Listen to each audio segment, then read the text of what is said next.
semua ayatnya, indah sekali. Jadi kalau kita sudah sadar, ini resiko kebaikan, ini resiko keburukan, dan kita tahu akan wafat, akan dikuburkan, bagaimana cara persiapannya? Supaya nggak lalai tadi ya. Maka Al-Mumtahanah ayat ke-13. Ya ayyuhalladzina amanu la tatawallaw qauman ghadiballahu alaihim. Qad ya'isu kama ya'isal kuffara min apa? Ashabil kubur. Maka jangan banyak bergaul dengan orang-orang yang menjauhkan kita dari ridha Allah Subhanahu wa taala. Cari teman yang baik sekarang. Pertama, maaf, bikin kebaikan di rumah tangga dulu. Itu kan teman hidup. Ya.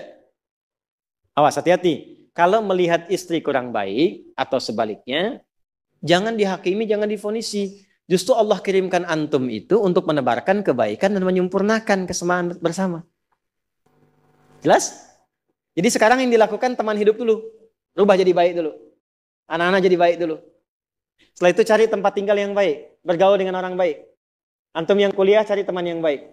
Antum yang kerja cari teman yang baik. Maaf. Kalau ada tawaran, kedudukan hartanya berlipat, tapi menjauhkan Anda dari Allah, ingat ini. Thumma amatahu fa'akbarah. Ingat saat ditawari itu Anda meninggal. Dikubur. Dan ingat ancamannya. Ingat pasalnya tuh. Ya, ingat suratnya. Paham? Nah, karena itu masukkan ayatnya, jangan sekali-kali menjadikan keadaan di sekitaran kita justru memperkuat datangnya ancaman Allah dan nestapa saat kembali ke alam kuburnya. Bahkan orang-orang yang tidak beriman pun, yang buruk pun, yang beriman tapi maksiat pun, itu sejatinya ketika temannya masuk ke kubur nggak mau ikut-ikutan. Makanya disindir oleh Allah. Hei, kamu ini sadar nggak sih? Orang yang mengajak kamu maksiat itu, lihat temannya meninggal pun, temannya wafat pun, dia nggak pengen ikut. Kadang-kadang dia abaikan.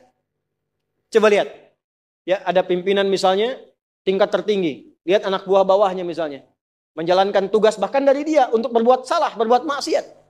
Ya, apakah mengedarkan narkoba. Atau misalnya membackingi kegiatan yang tidak baik. Lalu tiba-tiba dia wafat. Apakah peduli atasannya? Tidak. Yang ada yang terjadi, jangan bawa-bawa atasan. Padahal dia yang nyuruh.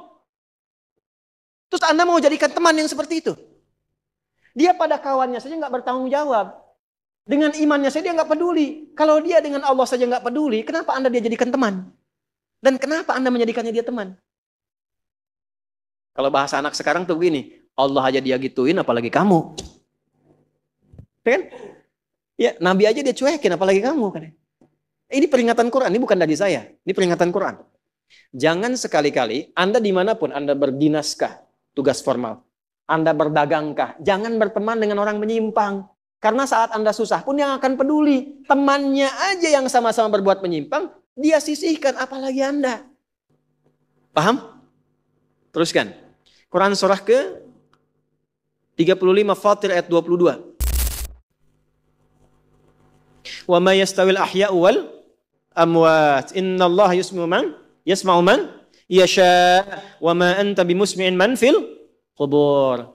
Kalau Anda masih belum sadar juga, kata Allah, hei, kamu ini masih hidup, masih punya harapan, masih punya bekal. Kalau sudah meninggal, nggak sama keadaan orang hidup dengan wafat.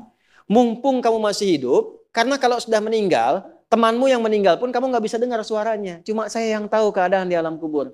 Karena saya tahu, kata Allah, dan saya punya Rahman dan Rahim, dengan sayang saya sampaikan kepadamu. Karena sayang saya. Ibu maaf, kalau ada anak misalnya, ingin berbuat menyimpang, ibu cegah tidak?